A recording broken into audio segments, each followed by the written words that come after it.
Bom, vamos mergulhar numa história e tanto, uma visão bem diferente sobre as origens da humanidade, tudo com base no material que a gente vai analisar hoje. Olha que interessante, a fonte já começa com um paradoxo.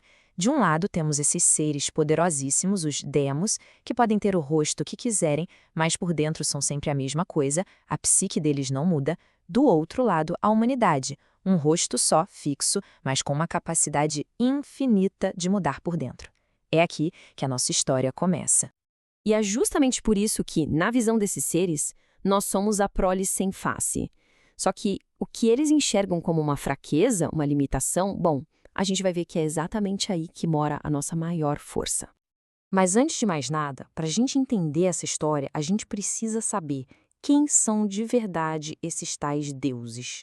A fonte dá um nome específico para eles, demos. Não são deuses, nem demônios. Pensem neles como seres de um poder imenso, de uma outra realidade, que acabaram servindo de base para as figuras que a gente conhece dos mitos gregos, nórdicos, egípcios e por aí vai. E é aqui que a gente entende o grande problema deles. Eles são psiquicamente estagnados, estão presos em ciclos de repetição, de conflito, de suspeita. A fonte diz que eles não conseguem evoluir, nem aprender, nem mesmo dar um sorriso de verdade. Estão sempre movidos por uma espécie de fúria interna.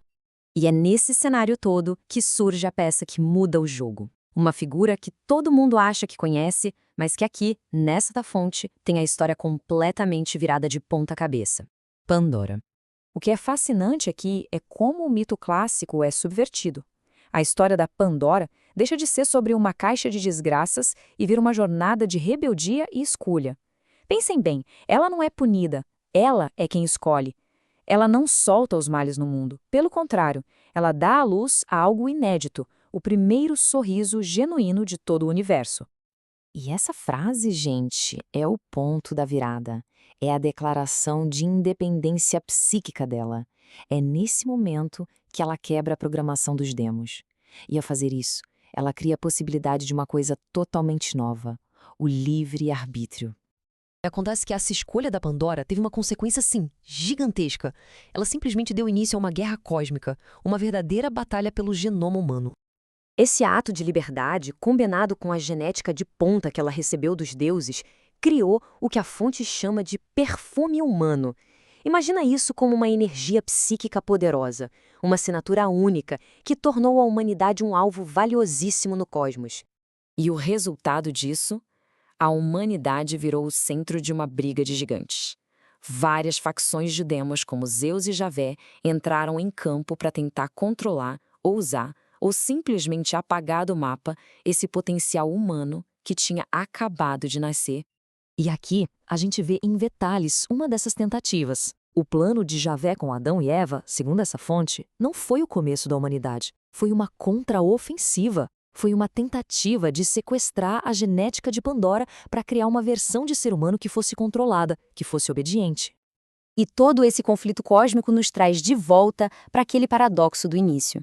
E é agora que se revela qual é a grande arma secreta da humanidade nessa história toda. É isso, a nossa suposta falta de rosto.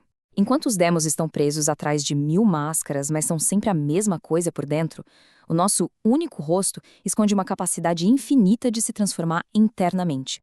E esse é o verdadeiro legado da Pandora, a herança que está no nosso DNA, um verdadeiro arsenal psíquico. A capacidade de mudar, de perdoar, de sorrir mesmo quando tudo está um caos. São ferramentas que aqueles seres tão poderosos e estagnados simplesmente não têm. E isso tudo nos deixa com uma pergunta final, uma provocação da fonte. Se a nossa mente tem o poder de reescrever o nosso próprio DNA, que futuro a gente vai escolher escrever?